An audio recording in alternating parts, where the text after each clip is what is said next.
15వ కీర్తన మొదటి వచనము చదువుకుందాం. 15వ కీర్తన మొదటి వచనం.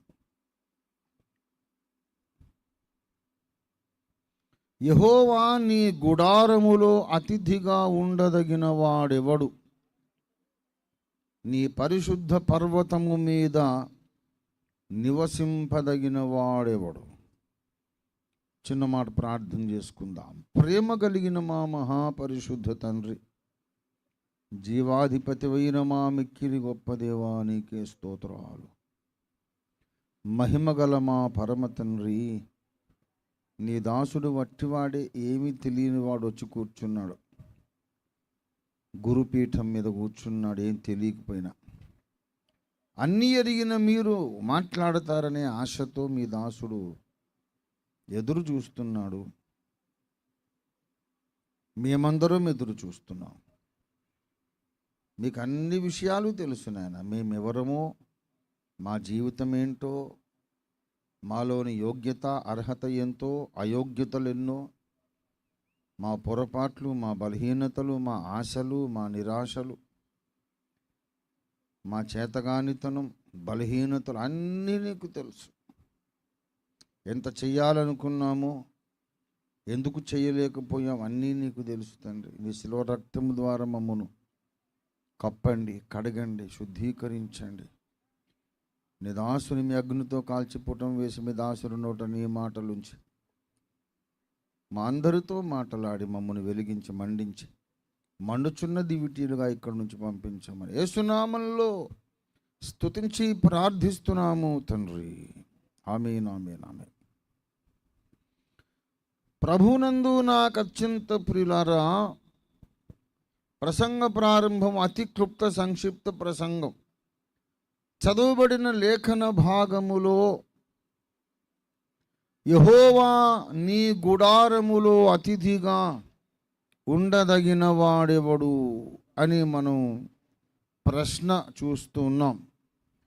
దావీదు మహారాజు ప్రశ్నిస్తున్నాడు, దేవా నీ గుడారములో అతిథిగా ఉండదగిన వాడెవడు? రెండు టెంపరరీ వర్డ్స్ ఇక్కడ రాయబడ్డవి. గుడారము అనగా అర్థం ఏంటంటే తాత్కాలిక నివాసము. అతిథి అనంటే కొంతసేపే మన ఇంట్లో ఉండేవాడు. గుడారము అంటే అది శాశ్వత నివాసం కాదు. హెబ్రీ పత్రిక 11వ అధ్యాయంలో గుడారమును గూర్చి రాస్తాడు అపొస్తలుడైన పౌలు. కొంతమంది లూకా అంటారు, పౌలు అంటారు. మేము అనే మాట కూడా రాయబడింది. మేము వివరించుచున్న సంగతులు సారాంశం కనుక లూకా పౌలు కలిసే రాశారని కూడా ఒక వాదం ఉంది. నేను అదే నమ్ముతున్నాను. ప్రత్యక్షత అంతా పౌలుది, భాష అంతా కూడా లూకాది. హెబ్రీ పత్రికలో రెవల్యూషన్ ఏమో పౌలుది, ఉపయోగించబడ్డ భాష లూకా భక్తునిది. హెబ్రీ పత్రిక 11వ అధ్యాయము 9వ వచనం. విశ్వాసమును బట్టి అతడును అతనితో ఆ వాగ్దానమునకు సమాన వారసులైన ఇస్సాకు, యాకోబు అనువారును గుడారముల్లో నివసించుచు అన్యుల దేశములో ఉన్నట్లుగా వాగ్దత్త దేశములో పరవాసులైరి. వాగ్దత్త దేశంలో పరవాసులు గనక గుడారవాసులైరి. వాళ్ళు ఎందుకు పరవాసులైరి అంటున్నాడు చెప్పండి? వారు గుడారములలో నివసించుచు అంటే ఇక్కడ ఈ దేశం అనేది కాదు, ఇందులో మనం శాశ్వతంగా ఉండము. కాబట్టి ఇంకా ఇల్లు కట్టుకోవడం ఎందుకు? భూమి కొనుక్కొని పునాదులు వేసి పటిష్టంగా ఇల్లు కట్టుకుంటే తర్వాత మళ్ళీ వెళ్ళిపోతాం. ఇక ఇది ఇక్కడే ఉండిపోతుంది అడవిలో. అందుచేత నేను ఇక్కడ ఎల్లకాలం ఉండను గనక ఉన్నంతసేపు ఏదో కాస్త ఆధారము, కొంచెం నాకు నీడ ఇవ్వాలి, ఎండకి గాలికి మంచుకి అని ఒక తాత్కాలిక నివాసం కట్టుకుంటాము. అది బట్టలతో, చిన్న చిన్న బ్యాంబూ స్టిక్స్, కర్రలు పేర్చి దాని మీద బట్టలు కప్పి గుడారం ఏర్పాటు చేసుకుంటాం. గుడారము ఎప్పుడూ కూడా తాత్కాలిక నివాసమని అర్థం. 2 కొరింథీ పత్రిక 5వ అధ్యాయంలో కూడా భూమి మీద మన గుడారమైన ఈ నివాసము శిథిలమైపోయినను అని మాట్లాడుతున్నాడు. భూమి మీద మన నివాసమైన ఈ గుడారం అంటే మన శరీరం, ఇది తాత్కాలికంగా ఆత్మయ్యున్న మనము ఈ శరీరంలో కొంతకాలం నివసిస్తున్నాం, దీన్ని వదిలేసి వెళ్ళిపోతాం. గనక మనం వెళ్ళిపోతాం గనక ఈ శరీరంలో ఎల్లకాలం ఉండం గనక ఈ శరీరం మనకు గుడారము అని మాట్లాడుతున్నాడు.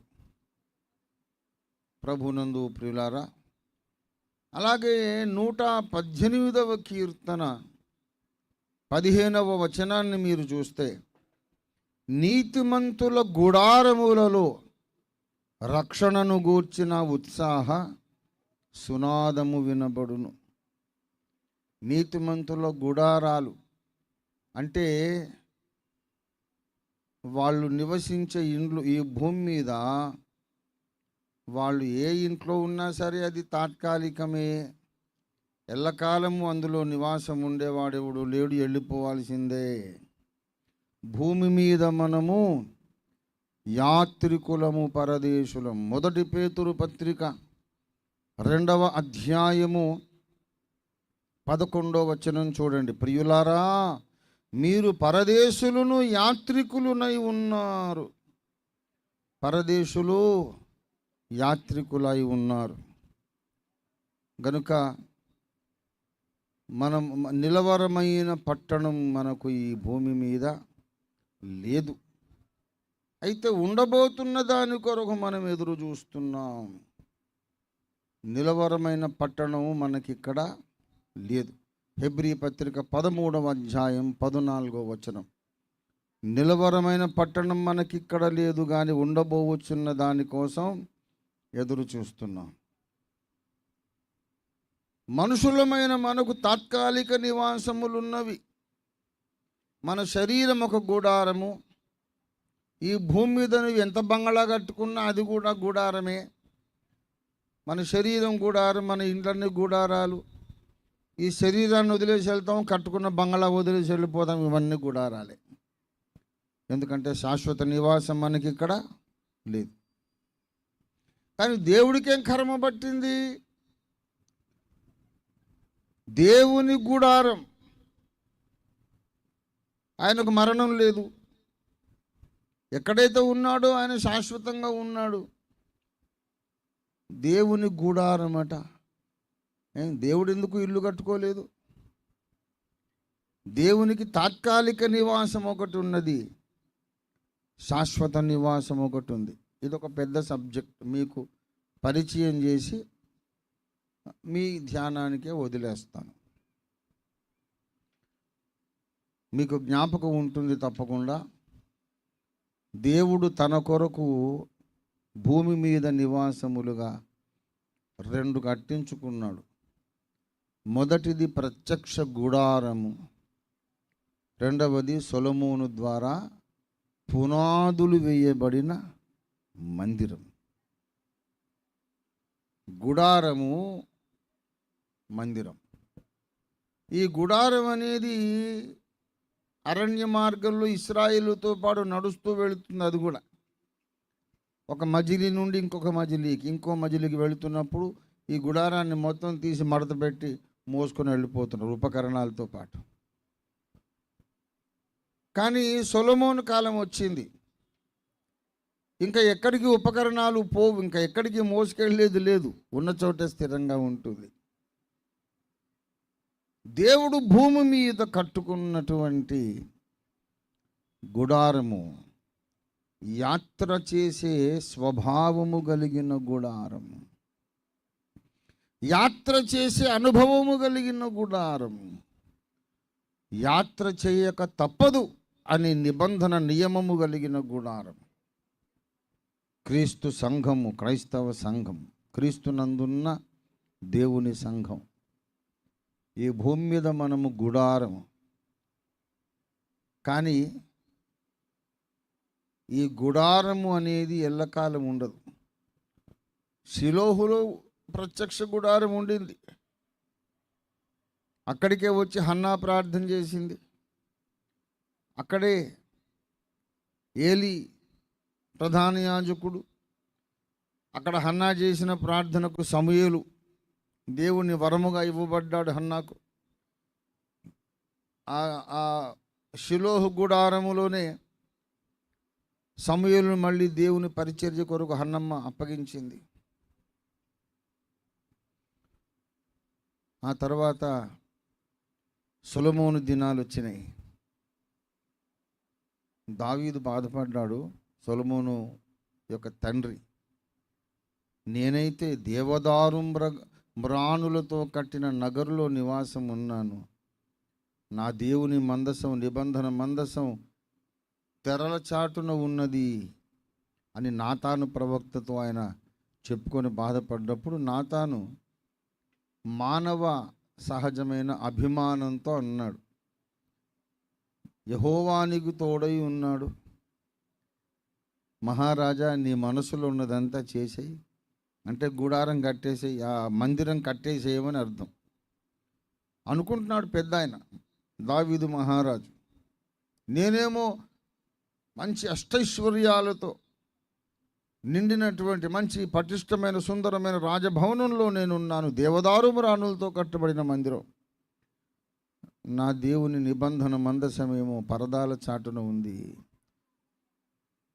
అంటే నీ హృదయంలో ఏముందో అది చేసేయి రాజా అన్నాడు.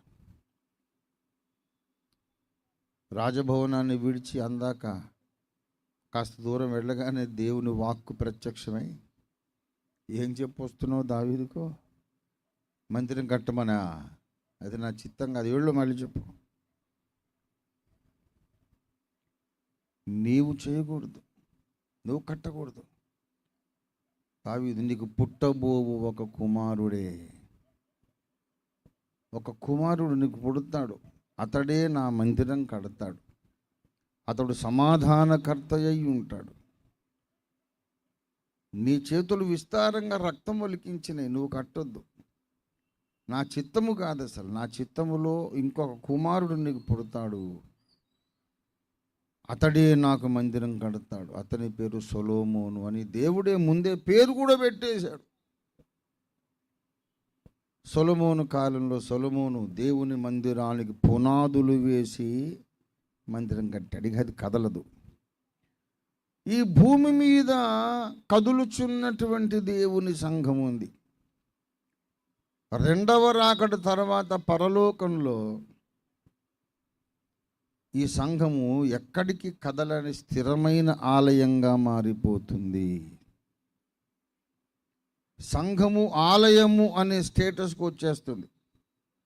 అంతకన్నా ముందు ఈ భూమి మీద ఉన్నప్పుడు సంఘము ప్రత్యక్ష గుడారము, మహిమపరచబడిన సంఘం, అది స్థిరమైనటువంటి దేవాలయము. ప్రియులారా, ఈ కీర్తనల గ్రంథంలో దేవుని నివాసమును గూర్చి వేరువేరు మాటలు ఉపయోగించబడ్డాయి. మీరు ఇంటికి వెళ్ళి ధ్యానం చేయండి.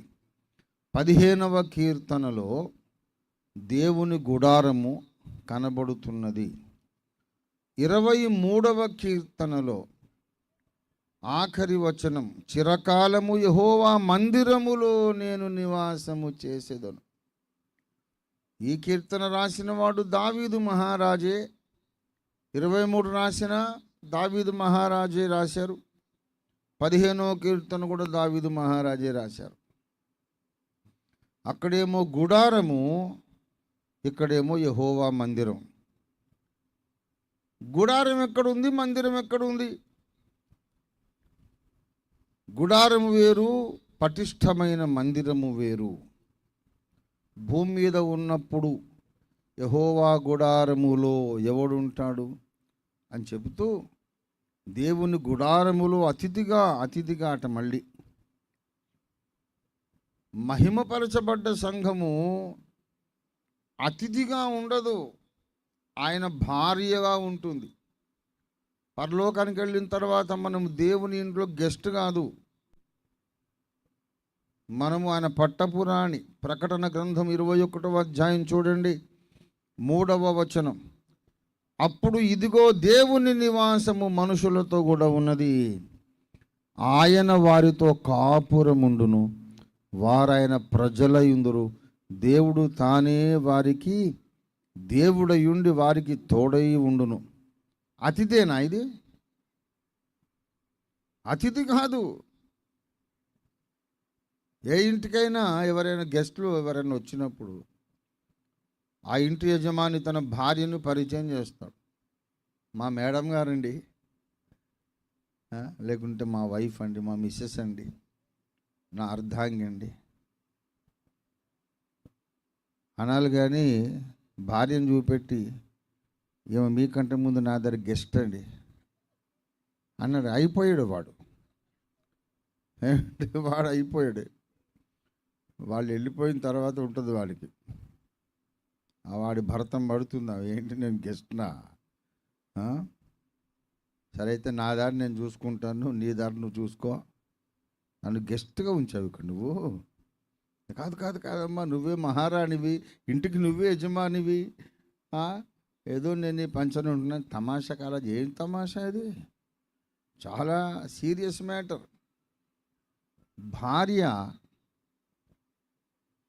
భర్త గారు ఎంత బంగళా కట్టినా ఆ బంగళాకు యజమాని అవుతుంది తప్ప ఆమె గెస్ట్ కాదు.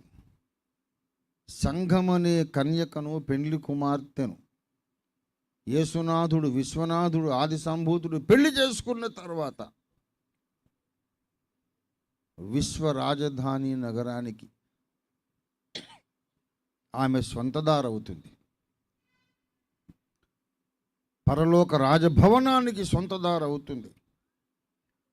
విశ్వంలోని కోట్లాది ప్రపంచాలకు సొంతదారవుతుంది. ఆమె ఓనరు. అందుకే ఇదిగో దేవుని నివాసము మనుషులతో కూడా ఉన్నది, వారు ఆయన వారితో కాపురముండును. కాపురముండును. భార్యాభర్తలు మధ్యలో ఇప్పుడు భర్త గారు మంచి ఇల్లు కట్టాడు అనుకోండి, ఇంటికి ఎవరైనా వస్తే భార్య ఏం చెబుతుంది, మేము ఇల్లు కట్టుకున్నాం అంటుంది. అంతేగాని ఇది మా ఆయన కట్టిన ఇల్లు అండి, నేను ఇందులో ఉంటున్నానండి అంటుందా? ఆయన కట్టడం ఏంటి, నువ్వు ఉండవేంటి? అది కుదురైనటువంటి కుటుంబం అయితే అట్లాంటి భాష ఉండదు. భర్త గారు ఎంత మంచి మేడ కట్టినా, చలవరాతి మేడ కట్టిన, బంగారు రేకులతో తాపడం చేసిన ఇల్లు మాది అంటుంది. అతిథి అంటే యజమాని ఉండమన్నంతసేపు ఉండాలి, గేట్అవుట్ అంటే పోవాలా. ఇప్పుడు మీరు నాకు చెప్పండి, దేవుని గుడారంలో నువ్వు అతిథిగా ఉండాలనుకుంటున్నావా, పర్మనెంట్గా భార్యగా ఉండాలనుకుంటున్నావా? వెరీ బిగ్ క్వశ్చన్, చాలా పెద్ద ప్రశ్న. అతిథిగా వెళ్ళామనుకోండి, ఉన్నంతసేపు ఉంటాము, ఏదన్నా తేడా వచ్చిందంటే మంచిది బాబు వెళ్ళరమ్మనంటే ఇంక మనకు దిక్కు లేదు. అదే భార్య అయితే మాట అనలేడు. ఏంటి వెళ్ళొచ్చేది, పడుకుందాం పద, నిద్ర వస్తుందని అంటే ఏంటి తమాషా చూస్తున్నావు, వెళ్ళిరా ఏంటి, వెళ్ళిరా, నేను నీలో సగభాగాన్ని, వెళ్ళిరా అనే మాట రాదసలు. యెహోవా నివాసములో, యెహోవా గుడారములో నీవు భార్యగా ఉండాలి. కానీ ఏమండి, అతిథిగా ఉంటే నీకు అంత పెద్ద సేఫ్టీ ఏమీ లేదు. అందుకే 23వ కీర్తనలో యెహోవా మందిరములో చిరకాలము నేను ఏం చేస్తాను, చిరకాలము నివాసం చేస్తాను. చిరకాలము అంటే ఎల్లకాలము, అంతము లేని కాలము, ముగింపు లేని కాలము, నిత్యత్వము అని అర్థం. అతిథి అనే స్టేటస్ ఎక్కడుంటుందంటే ఈ భూమి మీద. భూమి మీద దేవుని సంఘం గుడారం. ఇందులో ఉన్నవాడు గెస్ట్. అందుకే కొంతమంది వెళ్ళిపోతూ ఉంటారు, పర్మనెంట్గా ఉండరు. కూర వెళ్ళిపోయాడు, దాతాను అభిరామ్ వెళ్ళిపోయారు. దేవుని ఇంట్లో కొంతకాలం ఉండి దేవుని వరములు పొంది, దేవుని దర్శనం పొంది, దేవుని ప్రత్యక్షతలు పొంది, దేవుని ఆరాధించి ప్రార్థనలు చేసి జవాబులు పొంది దేవుని గురించి 10 మందికి చెప్పి తర్వాత మళ్ళీ వీడు వెళ్ళిపోతున్నాడు. చాలామంది అంత్య దినములలో విశ్వాస భ్రష్టులగుదురని ఆత్మతేటగా చెప్పుచున్నాడు. ఈ విశ్వాస భ్రష్టులైన వాళ్ళందరూ ఎవరంటే కొంతకాలం అతిథులుగా ఉండి వెళ్ళిపోతున్నారు. ఈ రోజుల్లో ఫ్యాషన్ అయిపోయింది, నేను ఎక్స్ క్రిస్టియన్ అండి అని. అదేం పెద్ద విశేషమేం కాదు. బైబిల్ ఏనాడు చెప్పింది. చాలామంది ప్రభువును వదిలేసి వెళ్ళేవాళ్ళు ఉంటారు. అంతముదనక స్థిరంగా అందరూ ఉంటారని బైబిల్ చెప్పలే. చాలామంది వెళ్ళిపోతారు అనేక కారణాలతో. కొందరు కోరహు పాపము చేసి వెళ్ళిపోతారు, కొందరు కయ్యను పాపం చేసి వెళ్ళిపోతారు, కొందరు బిలాము పాపం చేసి వెళ్ళిపోతారు, కొందరు దేమాలాగే వెళ్ళిపోతారు. అనేక కారణాలతో వెళ్ళిపోతారు. భూమి మీద కనబడుతున్న క్రైస్తవ సమాజం అంతా 100% పరలోక రాజ్యంలో ఉంటారనడానికి అవకాశం లేదు. ఇక్కడ అనేక లక్షల మంది ఉండొచ్చు, కోట్ల మంది ఉండొచ్చు. స్వస్థత కూటాలకు వచ్చేవాళ్ళు, క్రిస్మస్ పండుగలు చేసేవాళ్ళు, స్టార్లు పెట్టేవాళ్ళు, ప్రసంగాలు చేసేవాళ్ళు, అద్భుతాలు చేసేవాళ్ళు, సూచక్రియలు చేసేవాళ్ళు, దేవుని కొరకు కోట్లు కానుకలు ఇచ్చేవాళ్ళు. పరలోకానికి వెళ్ళి మనం వెతుకుంటే కనబడరు. ఫలానా మంచి బోధకుడు సార్, ఎక్సలెంట్గా మాట్లాడేవాడు, ప్రసంగం ఏడి అంటే ఆయన ఇక్కడ రాలేదండి అంటారు దూతలు. అదేంటండి మా ఊళ్ళో ఒక ఆయన నిలువెత్తు స్టార్ పెట్టేవాడు సార్, ఆయన లేడా అంటే లేడు. ఆయన చాలా అద్భుతాలు సూచక్రియలు చేసేవారు, ఆయనేడి. చాలామంది ఉండరు. అనేక మంది నా నామమున ప్రవచింపలేదా, అద్భుతములు చేయలేదా, దయ్యములు వెళ్ళగొట్టలేదా, ప్రభువా నీ నామమును మేము అద్భుతాలు చేయలేదా అని ఆ దినమున, తీర్పు దినమున అంటారు అని యేసు ప్రభు వారు చెప్పారు. మత్తయి 7:22. అప్పుడు నేనేమంటానని చెప్పాడు యేసయ్య, మీరెవరో నేను ఎరుగను అంటే యేసును ఎరుగకుండా, వాళ్ళెవరో యేసు ఎరగకుండా, యేసుకు వాళ్లకు వ్యక్తిగత సంబంధము నిబంధన లేకుండా కూడా అద్భుతాలు చేస్తారు, అన్ని భక్తి కార్యక్రమాలు చేస్తారు. ఇది చాలా భయము గొలిపే విషయము. ఎందుకు ఇలాగ జరుగుతుందంటే, భూమి మీద ఎవరైనా సరే నమ్మి బాప్తిస్మం పొంది దేవుని ఇంట్లోకి రావాలి. కానీ ఇది పర్మనెంట్గా ఆయనతో మనకు బంధం ఏర్పడాలంటే, భార్యాభర్తల అనుబంధంగా మారాలంటే నీవు పొందిన రక్షణ అనుభవం సృష్టికర్తకు నీకు భార్యాభర్తల అనుబంధం లాంటి విడదీయరాని బంధంగా మారాలంటే కొంచెం ఒళ్ళు దగ్గర పెట్టుకొని బ్రతకాలి. అదే 15వ కీర్తనలో చెబుతున్నాడు. అసలు ముందు ఇక్కడైనా స్థిరంగా ఉండాలంటే, గుడారములోనైనా స్థిరంగా ఉండాలంటే ఏం చెయ్యాలి అంటే, యథార్థమైన ప్రవర్తన కలిగి నీతిని అనుసరించుచు హృదయపూర్వకముగా నిజము పలుకువాడే. కొన్ని లక్షణాలు చెప్పాడు. అట్టివాడు నాలుకతో కొండెములాడడు, తన చెలికానికి కీడు చేయడు, తన పొరుగువాని మీద నింద మోపడు. ఇవంతా గుడారంలో వ్యవహారం. భూలోకంలో సంఘం ఉన్నప్పుడు, సంఘంలో నీవు దేవునికి ఇష్టడుగా స్థిరంగా ఉండాలంటే కాస్త పరిశుద్ధత, యథార్థత, ఇంకొకటి జోలికి వెళ్లకుండా ఉండడం కావాలి. ఈ లక్షణాలు లేనివాడు గుడారము నుండి బయటికి వెళ్ళిపోతాడు. అంటే రెండవ రాకడకు ముందే సంఘము తాత్కాలిక నివాసంగా గుడార రూపంలో ఉన్నప్పుడే వెళ్ళిపోతాడు. ఆ తరువాత 23వ కీర్తనలో అనేకమైన అనుభవాలు చెబుతున్నాడు. 3వ వచనం, తన నామమును బట్టి నీతి మార్గములలో నన్ను నడిపిస్తున్నాడు. గాఢాంధకారపు లోయలో నేను సంచరించినను, ఏ అపాయమునకు భయపడను. ఇటువంటి అద్భుతమైన అనుభవంలో నడిచిన వాడు తర్వాత ఏం చేస్తాడంటే, నా బ్రతుకు దినములన్నీ కృపాక్షేమములే నా వెంట వచ్చును. అంటే బ్రతుకు దినములు కోటా లెక్క చెప్పేశాడు. అవి ఎంతైనా కావచ్చు. నీకు 50 ఏళ్ళు కావచ్చు, 60 ఏళ్ళు కావచ్చు, 80 ఏళ్ళు కావచ్చు, 120 ఏళ్ళైనా కావచ్చు.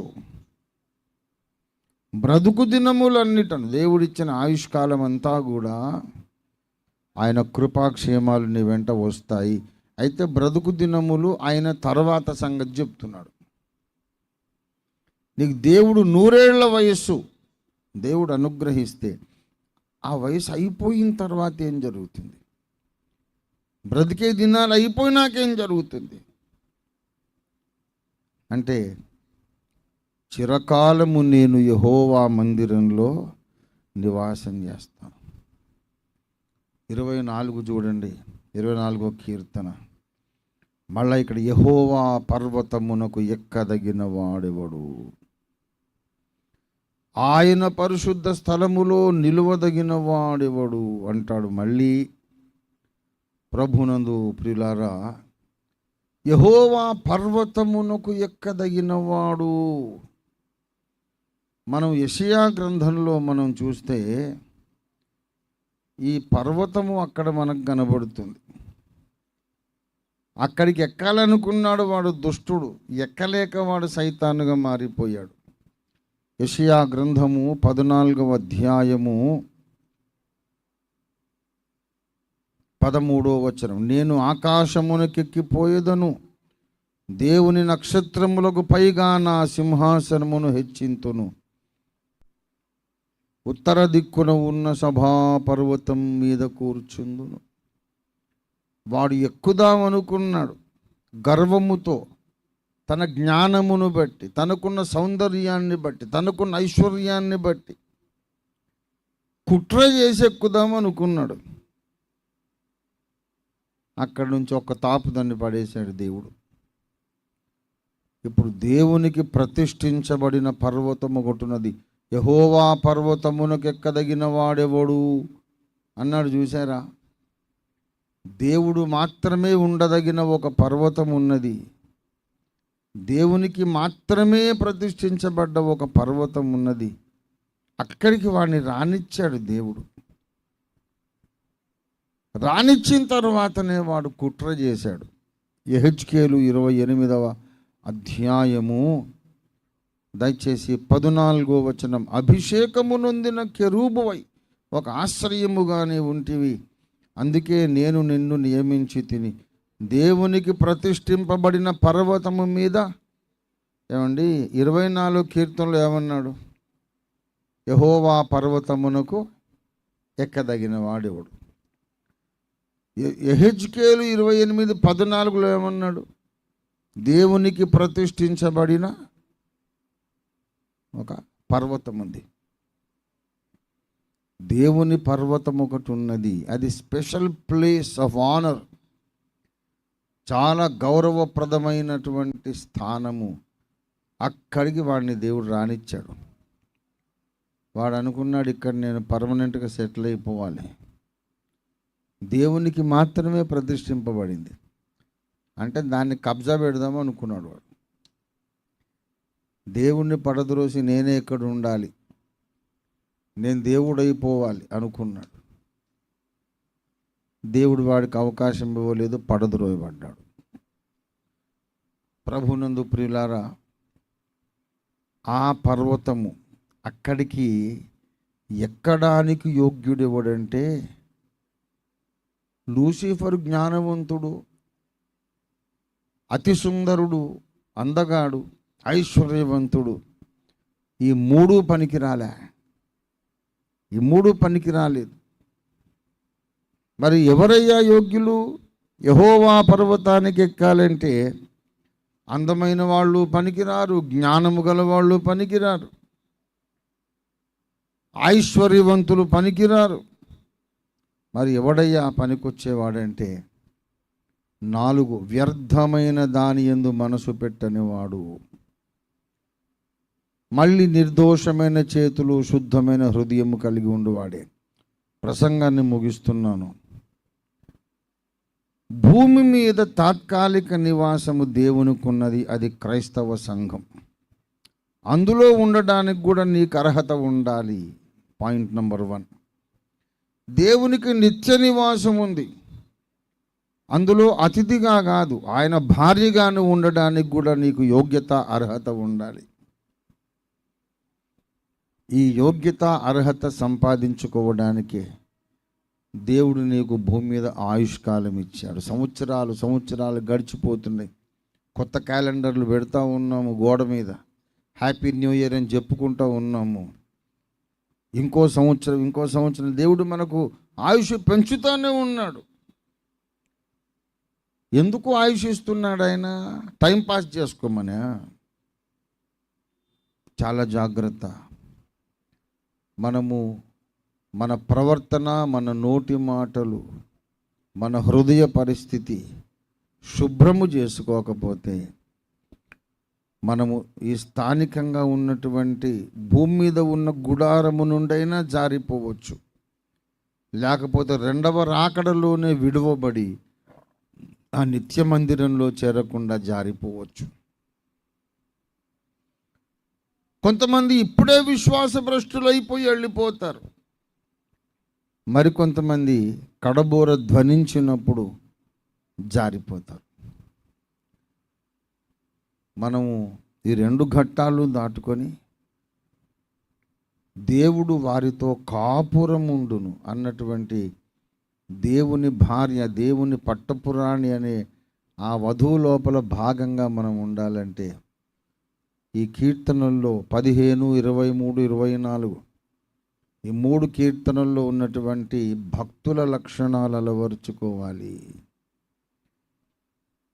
కీర్తనల గ్రంథం ఎందుకు రాశాడంటే దేవుని హృదయానికి అతి సమీపమైనటువంటి పరిస్థితి ఏంటో, దేవునికి ఇష్టమైన పరిస్థితి ఏంటో మనకు తెలియజేయడానికి కీర్తనల గ్రంథం రాశారు. గర్భాలయ సహవాసము అని ఒక ప్రసంగం చేశాను నేను. కరడును పిలుచుచున్నది. దేవుడు భక్తుడు హృదయం విప్పి మాట్లాడుకునే గది, ప్రార్థనా గది కీర్తనల గ్రంథం. దేవుడు చెబుతున్నాడు, నేను మీతో నిత్యము నివాసం ఉండాలనుకుంటున్నాను, కానీ కపటముగా మాట్లాడితే ఎలాగా? మీ హృదయాన్ని కల్మషంతో నింపుకుంటే ఎలాగా? పొరుగువాని మీద నిందలు మోపుతూ బ్రతికితే ఎలాగా? ప్రమాణం చేసి తప్పుతూ ఉంటే ఎలాగా? చాలా సీరియస్ మ్యాటర్. ప్రభునందు ప్రియులారా, సంవత్సరాలు గడుస్తున్న కొద్దీ మనలో పరిశుద్ధత ఎక్కువ కావాలి. సంవత్సరాలు గడిచే కొద్దీ మనలో జాగ్రత్త ఎక్కువ కావాలి. మనం దేవుని గుడారములో కూడా ఉండాలి. ఆ తర్వాత దేవుని స్థిరమైన మందిరంలో కూడా ఉండాలి. ఇక్కడ ఉన్నంతసేపు నువ్వు అతిథివే, అందుకే నువ్వు భయం కలిగి ఉండాలన్నాడు. ఎనీ మూమెంట్ నీవు దేవుని నుండి జారిపోయే అవకాశం ఉంది. గనుకని ఫిలిప్పీ పత్రిక 2వ అధ్యాయం 12లో భయముతోనూ వణుకుతోనూ మీ సొంత రక్షణ కొనసాగించుకో. 2వ రాకడలో ఎత్తబడిన తర్వాత ఇదిగో దేవుని నివాసం మనుషులతో కూడా ఉన్నది అన్న తర్వాత ఇంకా భయం లేదు, వణుకు లేదు, రక్షణ కొనసాగించుకునేది లేదు, రక్షణ పోగొట్టుకునేది లేదు. దేవునిలో ఏకమైపోతాం మనం. భార్యాభర్తలుగా ఇద్దరు కాదు, ఒకడే అన్నట్లు మనం ఏకమైపోతాం. కానీ పరదేశులమై ఉన్నంతకాలం భయంతో గడపాలి. ఎందుకంటే ఇక్కడ గెస్ట్గా ఉన్నాం. పిచ్చి వేషాలు వేస్తే గెటౌట్ అనే అవకాశం ఉంది. కానీ పరలోకానికి వెళ్ళాక మనం ఆయన భార్య, ఇంకా గెటౌట్ లేదు. యుగ యుగములు ఆయన తన ప్రజలతో కాపురం ఉంటాడు. ఆ చిరకాలము దేవునితో నివాసం ఉండి దేవునిలో ఏకమైపోయే ఉన్నత మహిమలోనికి మనం చేరేదాకా మనం ఏం చేద్దాం చెప్పండి? భయముతోను వణుకుతో మన రక్షణ కొనసాగించుకుందాం. ఇప్పుడు గుడారంలో ఉన్నాం, అతిథిగా ఉన్నాం.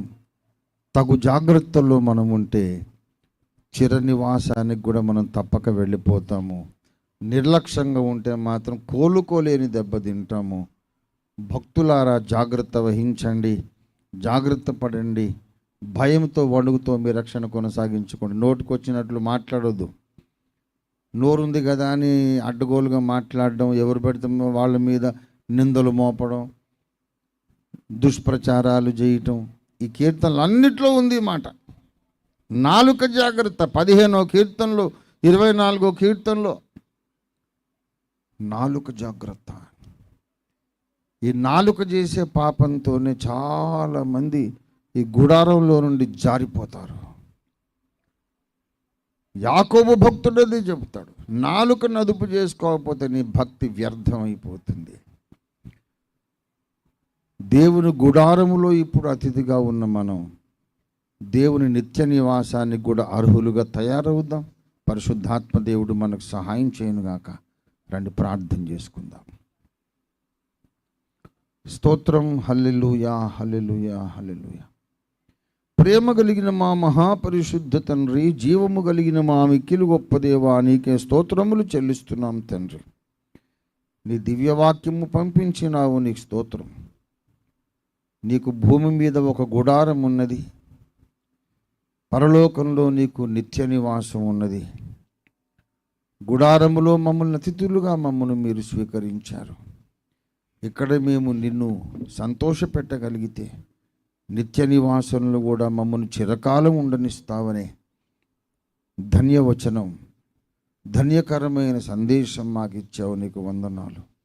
పరిశుద్ధ తండ్రి, అనేక మంది నీ మార్గములు విడిచి విశ్వాసాన్ని వదులుకొని, దర్శనాన్ని వదులుకొని జారిపోతున్నారు.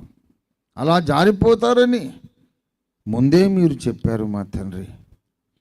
అయినా చాలామంది జాగ్రత్త పడలేకపోతున్నారు. నిర్హేతుకంగా, నిష్కారణంగా, అనవసరంగా అనేక మంది నీకు దూరమై జారిపోతున్నారు. గుడారములో స్థిరంగా ఉండకపోతే నిత్య నివాసంలోకి ఎలాగెళ్తారు అనే గంభీరమైన ప్రశ్న మా ముందు ఉంచినందుకు నీకు స్తోత్రం. ఈ భూమి మీద ఉన్నంత కాలం క్రీస్తు సంఘములో, స్థానిక సంఘంలో మేమందరం స్థిరులమై ఉండడానికి సహాయం చేయండి. యోగ్యులమై ఉండడానికి సహాయం చేయండి. ఈ యాత్రాకాలములో మేము నీకు ఇష్టలమై బ్రతికి, నీకు ప్రీతికరమైన వ్యక్తులుగా బ్రతికి, నీకు ఇష్టలుగా బ్రతికి, రెండవ రాకడలో ఎత్తబడి చిరకాలము నీతో నివాసం చేసి దేవుడు తానే వారితో కాపురముండును అని చెప్పబడిన ధన్యకరమైన వధువు సంఘంలో మేమందరం ఉండటానికి మమ్మల్ని సిద్ధపరచండి. ప్రాముఖ్యంగా మా నోటిని అదుపు చేసుకోవడం, మా హృదయాన్ని శుద్ధి చేసుకోవడం మాకందరికీ నేర్పించమని యేసు నామములో స్తుతించి ప్రార్థిస్తున్నాం తండ్రి. మన తండ్రి అయిన దేవాది దేవుని శాశ్వత ప్రేమయు సర్వజగద్రక్షకుడైన యేసునాథుని అనంత కృపయు పరిశుద్ధాత్మ దేవుని తోడి దివ్య మనోహర సహవాసము చేరి వచ్చిన మనకందరకు భూలోకమందున్న సకల భక్త కోటికి ఇప్పుడు ఎల్లప్పుడూ సదాకాలము తోడయుండి చిరకాలము యెహోవా మందిరములో నివాసముంటకు సిద్ధపరచునుగాక. ఆమేన్, ఆమేన్, ఆమేన్. అందరికీ వందనాలు.